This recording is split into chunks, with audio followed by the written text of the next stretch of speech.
That being said, Antoine, let's talk about some things. Yes, let's. Antoine and I were invited to a symposium yesterday. Antoine, tell me about the symposium. During the civil rights movement, one of the things that you will frequently hear discussed is the assistance of white people and the support of white people. They were often funders of the NAACP. They were funders of SNCC, and they also participated in the freedom rides. Things that were organized that began in colleges also had at least a small degree of white participation. And so the symposium, which was called Hope, History, and Nonviolent Resistance in the Struggle for the Beloved Community, it was dedicated in part to the Graetz family, to Reverend Robert Graetz, who was a Lutheran pastor of a black Lutheran church in Montgomery, Alabama, and he was noted for actually reflecting the political beliefs and desires of that church. He himself helped participate in the Montgomery boycott. He put his quote-unquote life on the line by serving the black Lutheran population there, which wanted civil rights. And so when they were bombed, when they started firebombing people in Montgomery, when they started threatening people in Montgomery, he was one of the people that was on the list because when white people made the choice to change sides, they were often targeted or they were often vulnerable to violence. And I won't say to the same degree that black people were, but at least to some appreciable degree. So the person's name was Robert Graetz, Reverend Robert Graetz. He's still alive today, even though he was under the weather yesterday. And his wife did come up. So the symposium was effectively about him, and they brought a very wide array of doctors, of journalists, of academics, historians who came there, and of frontline activists who were actually involved in SNCC. In fact, the first presenter, Dr. Lafayette, he was from SNCC. The third presenter, Mrs. Snail, she was one of the organizers with Stokely Carmichael in Lowndes County. She was also with SNCC, and they gave their firsthand accounts of both. They gave their firsthand accounts of being basically the spear tip of the nonviolent resistance. And I can see your face change, Herschel. Basically, being the spear tip of the nonviolent resistance, and it was very interesting listening to their stories because they gave both a historical overview of how nonviolence was used by Dr. King, why it was applied, but they also gave ethical and moral defense of its application, saying that it's not being used just because we think it's the most effective. It was also being used because it's the most right and the most reflective of the kind of society that they want to build. And I'm going to quote as best I can my recollection of returns. I think it was Dr. Lafayette who started off by saying that race is a fiction, and technically it is a fiction, but he said that race is a fiction, that we're all part of one community, we're all part of human family, that when you say African Americans, you should be talking about all Americans because we all descend from Africa. And it's a reductive simplification. But I understand the point that he's making, and I also believe that Dr. Snell, she also was discussing the moral weight of nonviolence and how what it does in practice for her when she was beaten up. One of the factors of nonviolence for her was that it deflated the aggression and the hate that racial violence was supposed to descend from. And again, this is not necessarily my own personal view. This is my attempt to fairly and charitably summarize their view. Well, I think that if the sin is going to happen, it has to come from a place of charity first. I think that we need to present the best case of the argument. So the best case of the argument. That's why I was I got something to say. The best case of the argument for nonviolence is this: we did get the Civil Rights and the Voting Rights Act passed, Herschel. Regardless of whether you have a practical dissent against nonviolence in practice is capable of fielding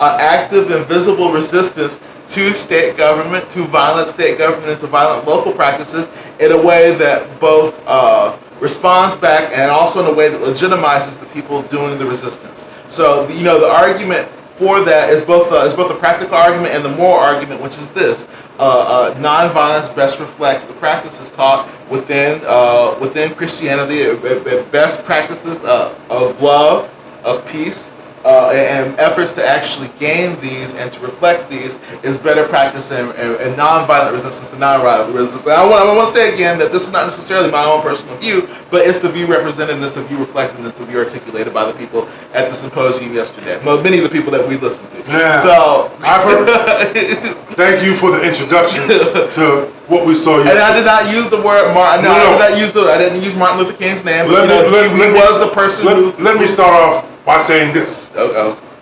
Remember you're on the radio, Herschel. In the eloquent words of Janet Jackson, what have you done for me lately? Let me tell you something. You mentioned. I thought you were going to say, what's love got to do with it? No. What have you done for me? And I hear you. Okay, we did it. We got the Voters' Rights Act, right? Right. Got the Civil Rights Act. Civil Rights Act. Got Black President Herschel. Okay, now, the Civil Rights and the Voters' Rights Acts have been chopped up recently, haven't they? Right. And chopped down, right?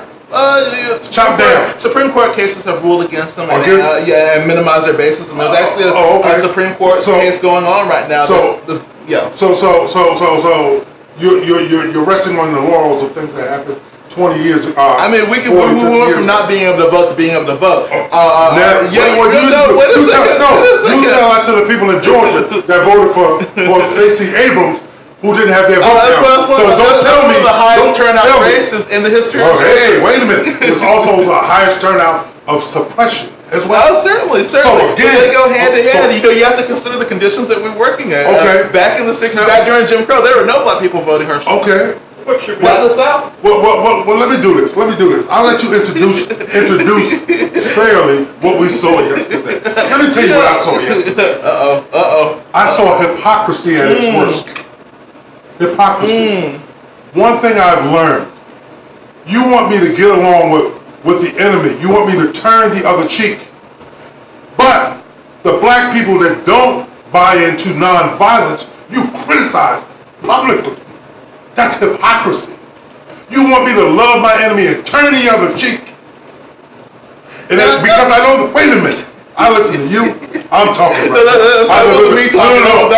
Let me make my point. No, you're right. You're absolutely. Because Antoine was equally as frustrated as I was. We have to understand that there are many ways to get to New York. Now, if we all get on 95 and there's an accident, we all get stuck. Now, some people take 81 and go up the back way. Some people take boats and go up the coast. Some people fly. Somebody will get there. And when you get there, you can open up whatever lanes are blocked. But you have to understand that there's more than one way to get to New York.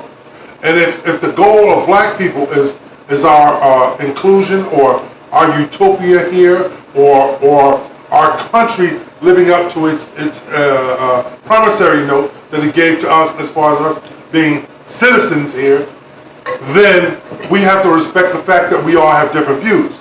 And what I saw was very disrespectful of those that didn't buy into the nonviolent movement. Now, the nonviolent movement isn't something that I personally prescribe to.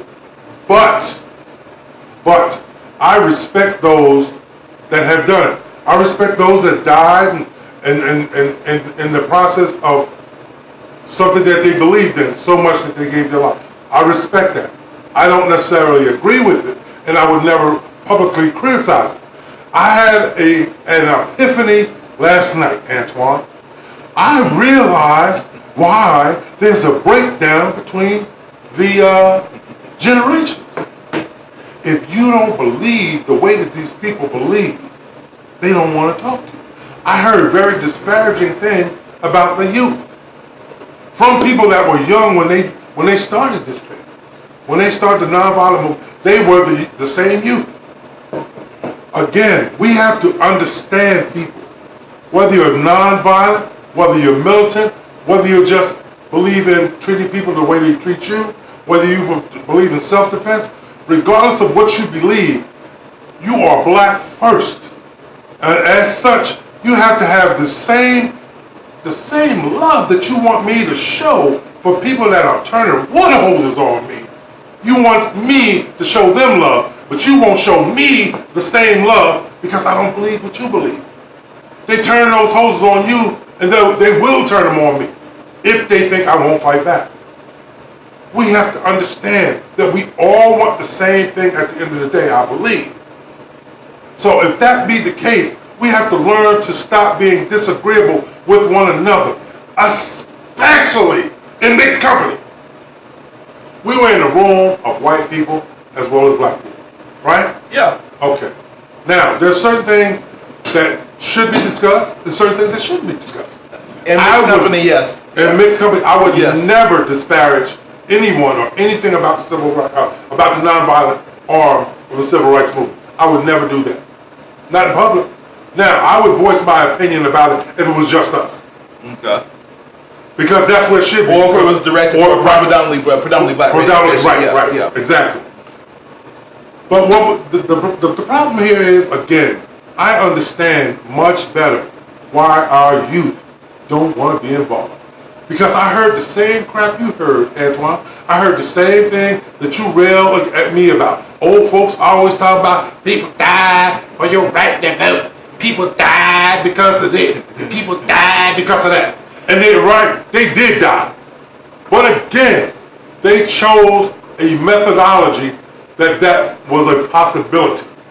Now, people died for your right to get married as well. People died for our right to be free. You can't continue to beat that same horse because again, we're at a different place. And there are different needs. So, Antoine, I'm going to say this on the air publicly. I apologize for those in my generation, and before me, because it's not so much my generation, because I'm a little bit older, a little bit younger than those in the civil rights movement. I'm a 70s baby. But I apologize on behalf of those in my generation that beat you with the same thing as those before us. Because again, how do you discount people that look like you over the people that you say are turning hoses and dogs and burning down your churches and raping your women and hanging your men? How do you tell me to love these people and you won't even love these young boys because their pants is hanging off their butts, because these young girls are doing this and doing that? They're doing that because nobody ever taught them any better. So instead of telling them somebody died for your right to vote, why don't you teach them how to walk with their pants up? Why don't you teach them how to talk with their heads held high? Why don't you teach them their history as opposed to just criticizing? See, you can't just tell people do this and do that. You're not even being a good example. And when I say you, I mean me and my generation. We got high and we got rich during the crack epidemic. Those of us that wasn't smoking it, we was making money off it. You hear me? We was making lots of money. That's when I started wearing gaiters and silk. You hear me? Had all the colors. Now, what happens, this white supremacist government that we have swoops in, they take all the money, they confiscate the money, and lock up those that were getting high, lock up those that were selling it, those that made money peripherally. The money dried up. People start going back to church. We go back to church and we don't tell our children the struggles that we had. We don't tell our children the truth. We don't tell our children how it really was. We try to make up and hide what we went through, you know, and we do that by buying them Air Force Ones, and we give them things instead of giving them true value and self-worth. Because before the crack epidemic, there was a big black power movement right after the civil rights movement. So again, there was a lack of transfer of knowledge, and that's not the children's fault. You can't fault the youth for not knowing something that they were never taught. Go ahead, Ed. No. Yeah. I just want to go backwards a little bit. I think that there are three things that we should kind of there are three things that we should conceptually foreground when we're discussing either civil rights or we're discussing the utility of nonviolence. The first is this, Herschel. The first is this. The reason why we're talking about nonviolence right now and not anything else is because by certain standards they won. They won the material gains.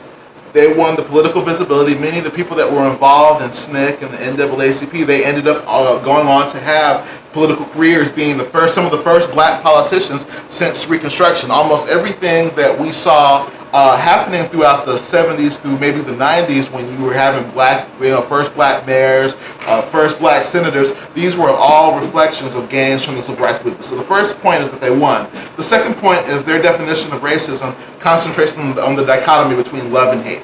So their understanding of racism is that hate is not an adequate response to hate. It's not a transformative response to hate.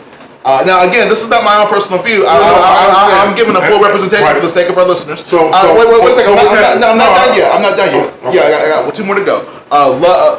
Hate is not a sufficient response to hate. If people are pushing you into the lower classes, if they're taking away your money, if they're violating your rights because they hate you, the Christian response to hate is not necessarily to give that back. It's not. That's neither what their interpretation of Jesus taught, nor is it what black liberation theology teaches in terms of how black people should internalize that hate. So, if you view racism as hate, you would also view a retaliatory or self-defense response to racism as another form of hate, and that way, in their mind, the cycle can continue. The third and final response is that they sought to enact specific political aims. It wasn't just to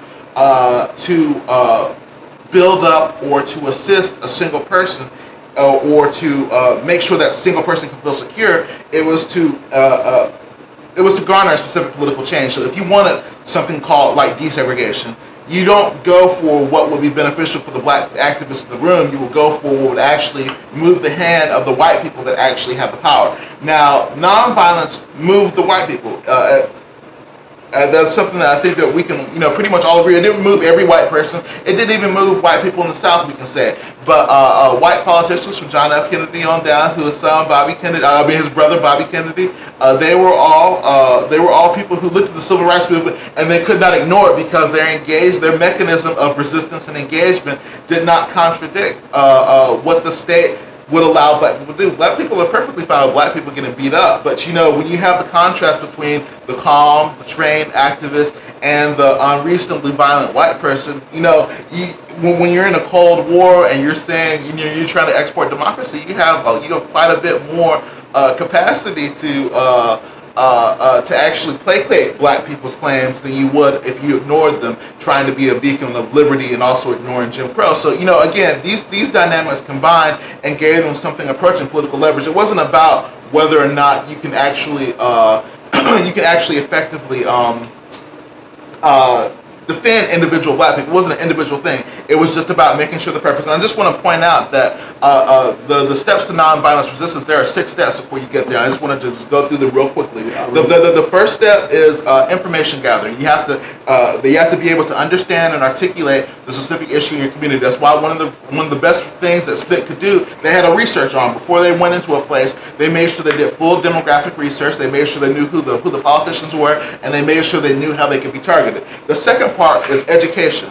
It's making sure that you hold town halls, you hold forums, you do meetings in black churches to actually get people to understand the information that you just garnered yourself. The third part is personal commitment, and this is where you gain your ability to put self aside, because that's effectively what they're telling you to do. They're telling you to supernaturally put self aside in defense of a broader goal. The broader goal wasn't to make you feel free. It was to actually make sure that the person after you could feel free, so that people who weren't doing it were able to do that. The fourth one is discussion and negotiation. Now, this is the part where, okay, we're gonna boycott you, or we're going to do direct action, but let's talk first. Let's get this out of the way first. Let's give you a chance to actually do the right thing, and then we won't have to do what we'll do. That's when you get to direct action. And I think that this is the part that people kind of miss up on. They go straight to the nonviolent part, but they don't mention the steps that are the political steps that are supposed to lead up to nonviolence. So after steps 4, the first 4 steps are done, you get to step 5, and that's direct action. That's when you start your bus boycotts. After direct action succeeds, that's when you have your 6th process, and this is the process that's probably the most neglected. It's reconciliation. It's the part where the way they put it is that you become friends with the white people who were previously accosting you because you convince them of your point of view. But the other part of it, other part of that is also somewhat reparations related as well. Where they can actually do some damages against your debt. I mean, they can actually pay damages or somewhat if you make that a tenet of your own reconciliation. So those are the 6 steps for nonviolent resistance and nonviolent social movement, and those are all political steps that we engage in. Yes, and that's nonviolence as King articulated and as the civil rights movement understood. Now, it's not nonviolence as we talk about it and as we narrate it, but that's not a stupid perspective. I think it's a very I'm gonna actually stop playing devil's advocate after this. Because we did these advocates. We were on the same. Right. We were on the same page. I was not. I know we're still on the same page. Yeah. But again, you don't want to. I'm not going to argue a caricature. I'm not going to argue a caricature. So, and like I said, no disrespect to those that lay down their lives. I mean, you have to do, everybody has to do what works for them. Because everybody's not going to fight. Right. Everybody's not going to run and hide. Some people don't want to participate at all. Right. And you have to respect people where they are. Right. So I would never disrespect people that lay down their lives. Right. For the cause. Because if they laid it down and they believed it would help, then God bless them. You know what I'm saying? Right. My issue comes in where I hear disparaging remarks about people that don't agree with it. That's where my issue comes in. You want me to embrace people that turned hoses on. You want me to embrace people that burned my home. But you don't. You don't want to embrace a brother that has something else to do. There is a devil's advocate response to that as well, Herschel. Here's the reason why. Divided we stand. No, here's the... divided we fall, I should say. I didn't want to speak and just say you don't do it. No, I can't do that. Just WKCG, social. But there is a devil's advocate statement, to what Herschel's objection is. If your goal is to actually just to achieve an articulable political end like civil rights or voting rights, you want to make sure that you're committed to a strategy that will succeed, and you want to make sure you marginalize people who are committed to a strategy that won't succeed. The real politic perspective at the time was that violence would not gain the hearts of the politicians in Washington. If black people weren't violent, John F. Kennedy wouldn't have supported them. Wait a second. Self-defense is not being... Wait a second. No. Wait a second. Again, if it's about making sure that the purpose is effectively enacted, you make sure you do what can achieve your political end more than you do what makes that political end look bad. And their assumption, and it's not an invalid assumption, but it's one that we can argue. Their assumption was that nonviolence was able to force the hand of the state, whereas violence would actually make the state move against you. And if that was the case, they understood, their mechanism of processing it, and the reason why they're willing to target the whites, they're targeting blacks who are misbehaving over whites who are, is because the black people are undermining a political strategy that goes beyond what they may impulsively do in the moment. And that's not an illegitimate case. It's literally just real politics. If the white people are the ones with the power, and the white people are the ones that nonviolence is directed to, then anything that can undermine your cause and undermine your means of doing it is going to undermine your political goal. And again, it's about the long game, Herschel. And again, that's the best case statement of their political perspective. I hear you. You got to counter that directly. There is a counter to that directly, but you got to make it. Let me tell you something. Because you have to make the case that violence would win, that violence would actually achieve the same end. No. See, because I don't see defending myself.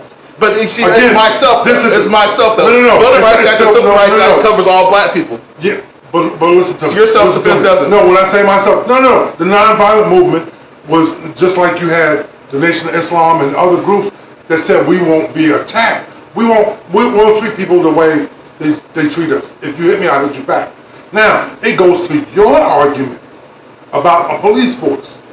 If there's a show of force, whether they use it or not, you're intimidated. Yeah. So again, this is not me. This is not me. No, I understand. This is not I'm just saying. Your argument for the real means argument, right, the real means argument.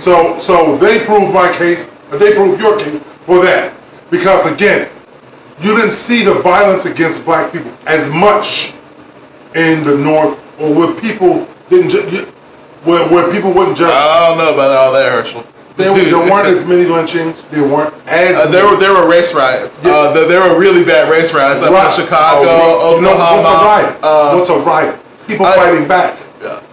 Antoine. Okay, well, race riots are actually a euphemism for white people actually going after black property. I think right, that, and then what did black people do? They defended in their some property. cases, yes. They fought for their property. In some cases, yes. So that's my point. Now, but the white people also had the asset of police participation, so their violence is actually able to be more final. Right. So I'm not saying that there was quite a bit of violence. But what I'm again, there was violence in the South. They were killing people and sicking dogs on. Oh, certainly. There just wasn't any resistance to it. There was a lot of resistance to it. Antoine. Again, this is okay. Now I'm gonna put in my normal Antoinette because you know one of the problems with this, one of the problems with the rhetoric with nonviolence is that the narrative it understates the diversity of political happenings inside the South. So let me tell you something that people who are nonviolent aren't going to tell you. Almost every black person and black family was armed in the South at the time. Exactly. Every single one. I promise you that in every single household there was a shotgun, and I will definitely promise you that at least have anywhere from half to 2/3 of the people inside the civil rights movement themselves, when they got home or when they got done marching, they had a gun on their side. Including Dr. King. Four times. Yeah, absolutely. So again, wait a second. Yeah, by the right. But we have to consider that the nonviolence was it wasn't 100% applied or used in all circumstances. The way that they usually say it, and this is correct, nonviolence was a tactic. It was a PR tool. It was something that was intended to manipulate white people through. It was like a targeted missile. It was a targeted missile that was intended to manipulate both the newspaper, the news media, and broader public assumptions to force the hands of those in power with images that they couldn't contradict and that they couldn't actually push against. Now, that doesn't necessarily mean that people who were in the nonviolent movement did not subscribe to violence or self-defense themselves, or self-defense themselves. It just means that when they were nonviolent protesting, they were just on the clock. Right. Yeah, and that's one thing that we forget is that people in the South they took every effort to defend themselves, and almost all the black people in the North they were a generation removed from being in the South. These were people who themselves were armed. They left the South to go up north, and these are people who were themselves armed. So I think that we kind of the rhetoric of nonviolence and the victory of nonviolence is that we kind of use it to superimpose it on broader dynamics. The South was also the time of the UNIA. There was also a slight black nationalist undercurrent during the civil rights movement. Like I said, see, Antoine, and we talk about this all the time. My problem is this: there cannot be any unity with other people when we criticize each other openly. I can criticize you when it's you and me. When I do it in mixed company, I undermine us because now people can play you against me. And unfortunately, this is why we always have issues. I don't have to agree with you, Antoine. I don't have to. You don't have to agree with me. But what happens is we have to, at some point, we have to show a united front. And this is our problem. We will talk down one against the other. There are people that didn't believe in the nonviolent movement, right? And they talk down about it. It's a dangerous proposition. Again, we have to understand what our goal is as a people, and understand that there's more than one way to get there. Now, my way may not always work. Let's try your way, or we'll sit back and let you do what you do. Because again, if I start fighting you and you get fight from the other side, they're gonna pit somebody between us anyway to pit us against one another. Come on, Herschel, nonviolent resistance does have a resume. Listen, it has a resume. It has a resume. I didn't say it didn't. Antoine, listen to what I'm saying. There is more than one way to skin a cat. But well, okay. Wait a second. If you're using two strategies concurrently and those strategies contradict each other, you're gonna have to go. Tactically, you're gonna have to listen to what I said. Yes, I did. I said if there are two different ways, I will. If mine you said that there are multiple ways to get to the same goal. But I continued on and said, let's try your way. If my way is, let me sit back. Okay. Again, we have to look at the big picture, the long game. The long game is our prosperity.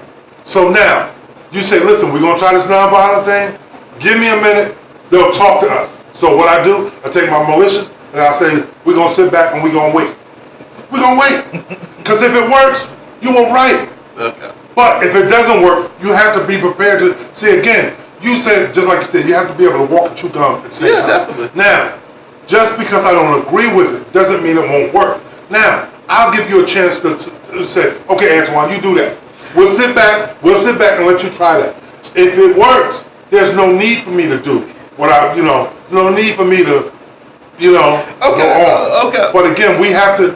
My point is we have to be unified. But that's why I said this. That's why I said this. That's why I make the 2 points that I made. Nonviolent resistance currently has quote unquote better results than violent resistance does. Is that correct? Is that true or false? Both. And then that's a good answer. That's a good answer. That's a good answer. Because while it has garnered some success, it's garnered the only success that we're operating in. It changed the terms of the engagement, and it's entirely responsible for our current conditions. Recently, past half century. Since 1964, at least. There have been many uprisings. There have been many riots, as it were. And what did those gain? What did Watts do, Herschel? Watts was in response to. I know. But what did it do? But that's also. But what passes in response to it? I mean, usually what happens is that when riots happen, the investment goes down from that neighborhood entirely. They divest from the neighborhoods generally. So with nonviolent resistance, we got a Civil Rights Act and a Voting Rights Act. But what does militancy have to offer us? If it's organized. What does it have? What does it have right now? Antoine. Let's go. America. We're in America. You have cats like Killer Mike. You have listen to me. You have cats. You have these cats like Snoop and I'm trying to think of. What legislation have they passed? Listen, first of all, everything is not about legislation. Okay, it's about investing in black. Whoa. You said what has it gotten? Yes. Now, we talked about Nipsey. Yeah, Nipsey. Now, with all that he did wrong, he came back to that same community. Strip malls, jobs, on and on. How many? Wait a minute. He reinvested thousands of jobs from what I've read. Okay. Before I start quoting it, I would want to see it on paper. Right. But different articles have lined up and said thousands of jobs. Okay. I don't know. The definite number. But what I'm saying is, he put his money back into his community. Right. Again, regardless if it's a storm, if it's other people, if it's us. If we don't invest in us, nobody else will. So now, Watts, like you said, we had this conversation a little while ago. Watts was mostly black. And white people are not going to invest in it. Right. If we don't invest in it, nobody is. So again, Nipsey Hussle, some of these other guys that open up their stores in our communities or bring jobs to our communities. If we don't do it first, nobody's going to do it.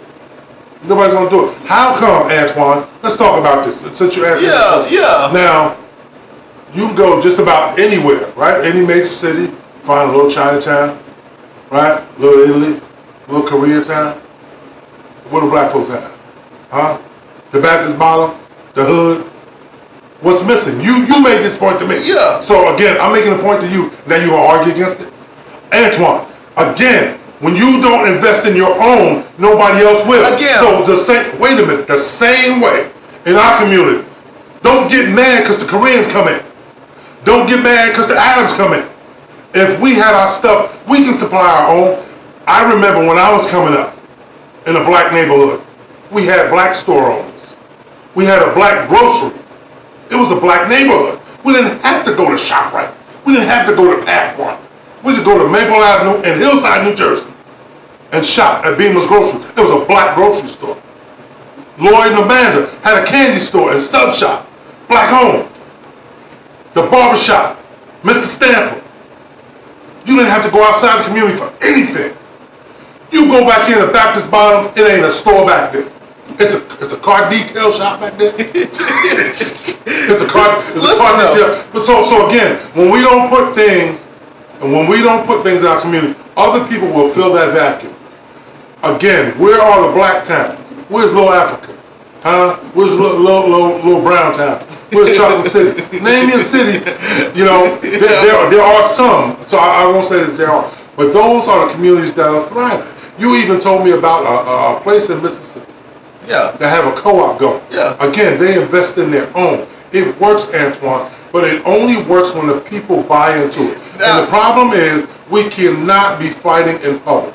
Listen, I may not like you, Antoine. I don't like the way you wear your hair or the way you wear your pants, anything. I don't like that crap. Look at my pants for her. But again, what I'm saying, because you got them down around your ankle. You got me worried about you, boy. But what I'm saying is this. All joking aside, what I'm saying is this. I can't criticize you in public. It gives license to everyone else to critique you the same way. As a man, I should pull you to the side and talk to you, right? Because maybe there's a reason why you do it. Maybe there's a reason why you do it. Now, if I don't talk to you and try to get some understanding and criticize you, all that our enemy has to do is keep that fight going. Yeah, you black youth does this. Now let's feed my bull crap. Let's feed my bull crap. Because now I don't like no young folks. They get on my damn nerves. Herschel, but you look like me. Herschel, listen. The reason why I asked that question is this. And then I'm going back to a point that I made earlier. They are making, we call it, in foreign policy, they call it real politics. That's what Kissinger called it. You call it real politics when you're advancing specifically the interests of your nation or your group, regardless of whether that hurts the individual interests of people inside of it. So, in this case, the value judgment being made is this. A, you can get more out of nonviolent resistance than you can out of violent resistance.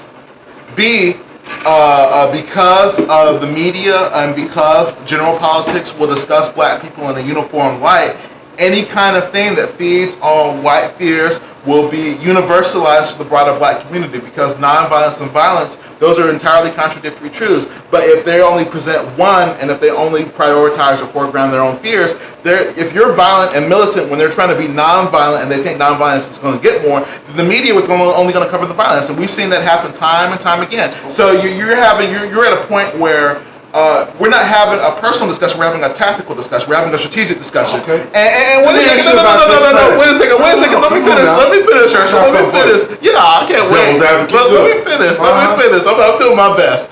But if the most that militant resistance can get us is a rapper in Atlanta, a rapper in California, and a rapper in New York, having at best a few thousand jobs versus something that that's something that helped facilitate the right to vote for tens of millions of African Americans, plus brought in the highest amount of blacks in government since Reconstruction. I think one is a little bit better than the other, Herschel. I think one's a little bit better than the other. I want to ask something of you. Okay, by all means. Like you said, it's not about the individual. No, not at all. It's about the greater. Exactly. Okay. And nonviolence is more articulate. Okay. So where's the nonviolent arm in the bottoms? Where are they? Do they have businesses? Do they, or did they move out? Or did they ever come back to help that same community again? Yeah, I can answer your question. You talking about what they did. We're here in Alabama. Yeah. How many DMVs did they close last year, Antoine? Not as many as there were in 2012, but okay. Yeah. Where did they close them at, Antoine? In the Black Belt. Okay. So again, with all that you've done, that's why I said yes and no. Yeah.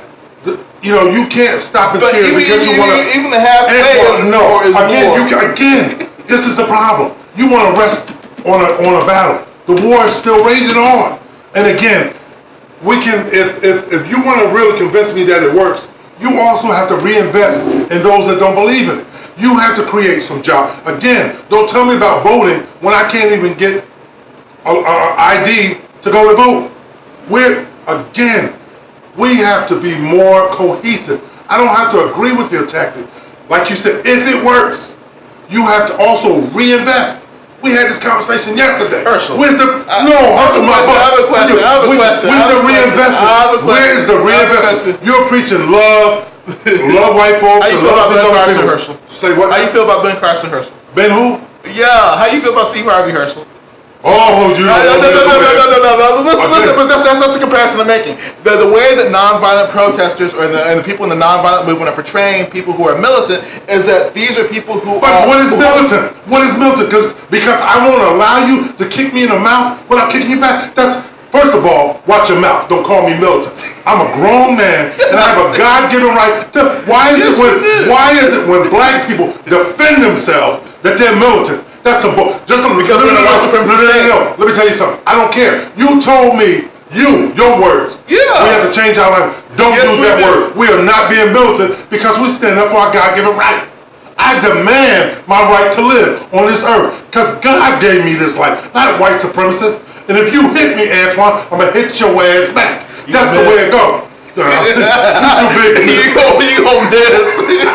But you understand what I'm saying? We have to stop adapting the language. Why are we militant? Because we defend ourselves. I think you gotta go a little bit deeper. Why is militancy bad? No. Why is militancy bad? But again, you're defining me defending myself. Wait a minute. Yeah. When white people, Asian people, anyone else defends themselves, they're defending themselves. When we defend ourselves, we've been militant. I didn't read in any book where I'm a step stool or somebody's whipping post. I don't give a damn. But you know what?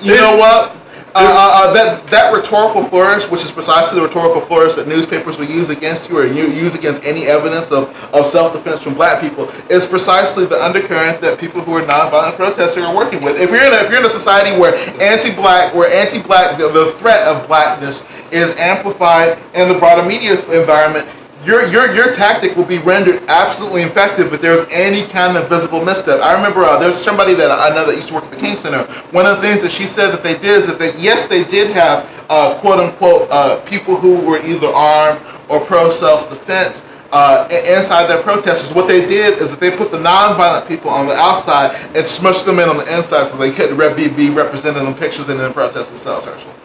Again, this is entirely a tactical argument about what measurable gains can be gotten. Want to defend, but again, Antoine, you're dividing your own people by saying you're being a hypocrite. Listen, they knew the importance of having something to defend them. All right? Yes. Because it would be crazy. Let me tell you something. About Jesus. Since you brought it up, and you want to talk about Jesus. I'm no scholar, but I can read, and I've studied a long time.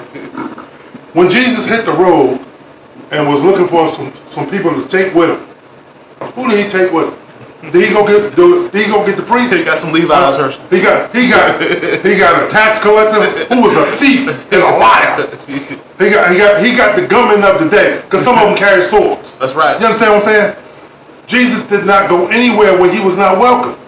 I read, I don't want to quote it wrong, I read a story where Jesus wanted to go on in one town. He sent the disciples on ahead of him to secure lodging, and they didn't want him there. The disciples wanted to burn the town down. Jesus said, no, what we'll do is we'll shake the dust from our feet and we'll move on. So don't tell me about nonviolence and what Jesus did. When Jesus didn't go anywhere, he wasn't welcome. He never performed any miracles in Jerusalem. It was by design. He wasn't welcome, they wouldn't accept his message. But rest assured, he had the gunman with him, didn't he? The night that they came for Jesus, do you think Peter was aiming for that guard's ear? Or was he trying to chop his head off? Now again, Jesus told him not to do it, And he healed the ear. Right, and he healed the ear. But my point was, Jesus traveled with the gunman, boy. He had the gunman with him. He had them hollers, them fussers and them customers with him. He had them roughnecks with him. You hear me? So let's when you start quoting Jesus and his message, he never went where he was not welcome. Now, as his message resonated, he became welcome in some of the places where he was formerly not welcome.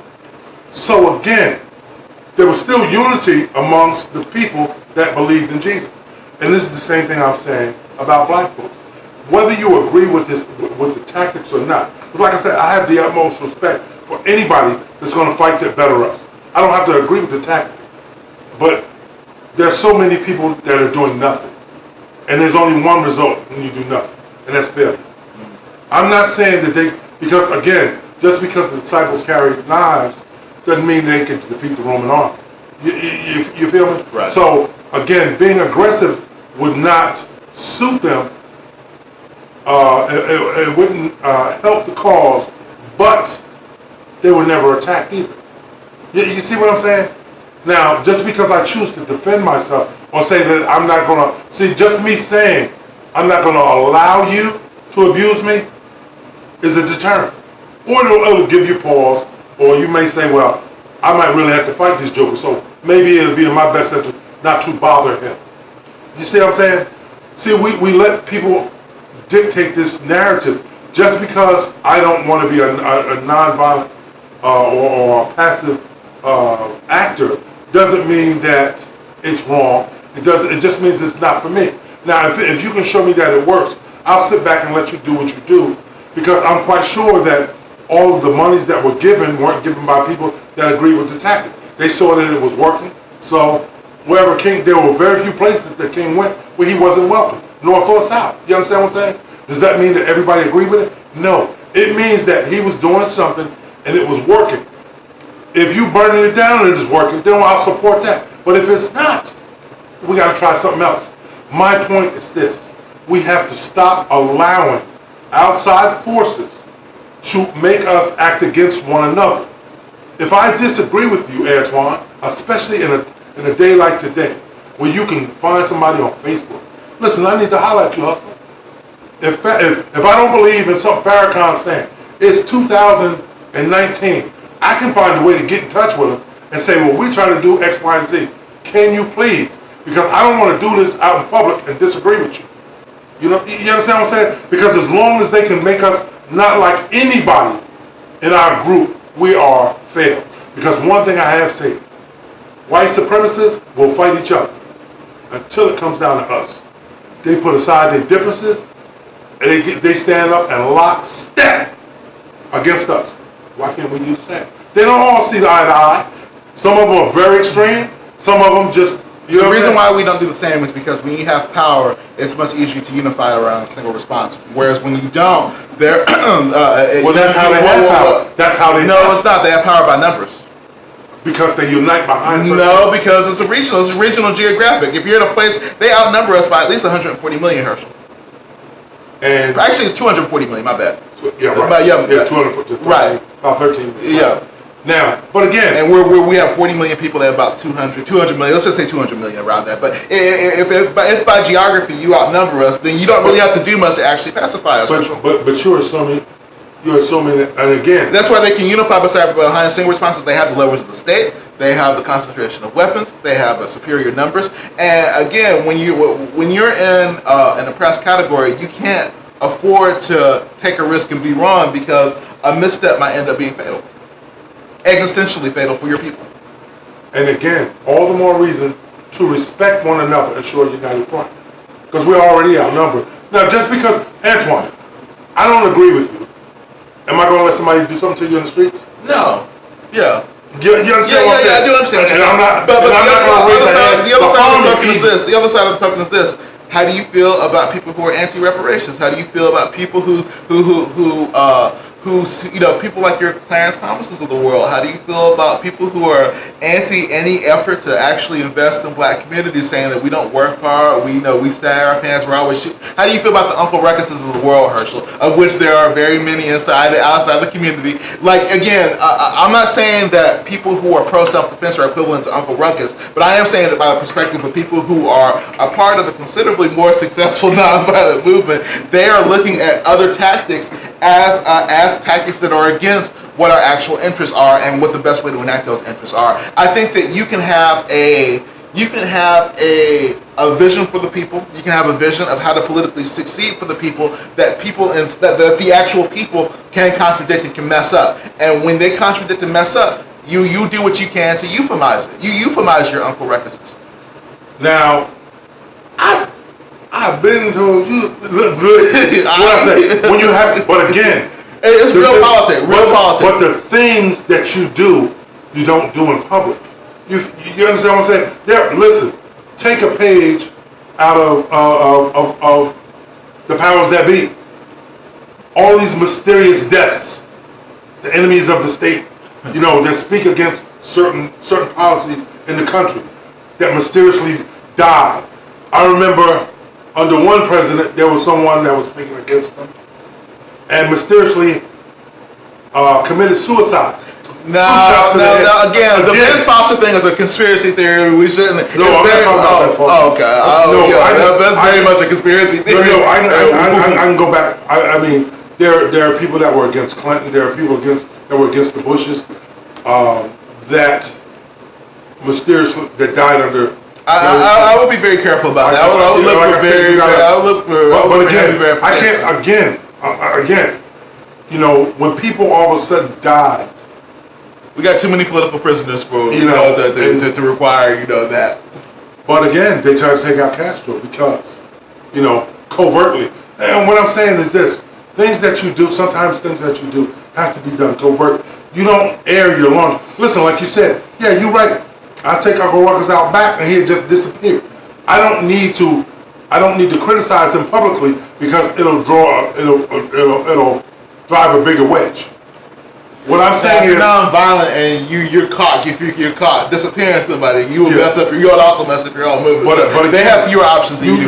You look at towards Malcolm's later days. I think that he kind of understood that we have to unite, whether we believe the same things or not. He stopped bad-mouthing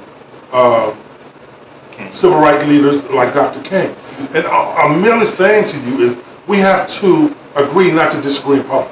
You understand what I'm saying? I don't have to agree with you, Antoine, but I am not going to do anything to hurt you. I'm not going to let anybody hurt you because you are my brother. And this is what's missing. We're allowing other people to dictate to us why I should kill Antoine, why you should kill me, because we're different. No, we're the same. Now, we have a right to have our differences. We have a right to think differently. What we don't have a right to do is kill one another. Because it hurts the cause. Just imagine. Let's say you're absolutely right. You're playing devil's advocate. Let's say that the way is nonviolence. And people stop speaking against it. And we just sat back. If you don't have anything good to say, don't say anything. Right. I heard disparaging remarks about other people. Yeah. And about other tactics. Yeah. In a mixed setting. Yeah. That's not good. A woman asked you about your activism, Antoine. And she asked you, you told her what you do and how you do what you do. And she asked you if you incorporated love and peace peace and forgiveness. It was love and happiness, or peace and forgiveness, something like that. Yeah. And what did you tell her, Antoine? What did you tell her, Antoine? Well, perhaps it's an oversight on my part, Herschel. That's the actual. It's an oversight. Perhaps. Still, this is devil's advocate, Antoine speaking. No. I'm asking Antoine. Maybe there's a higher conceptual level. No. We can save the real Antoine for the next hour of the show, Herschel. Well, all right, we'll do that. So what we'll do, we'll play a little music, let Antoine get his real self together, since he don't remember, and we'll come back. Listen, you think you the only one to get somebody? Get you too.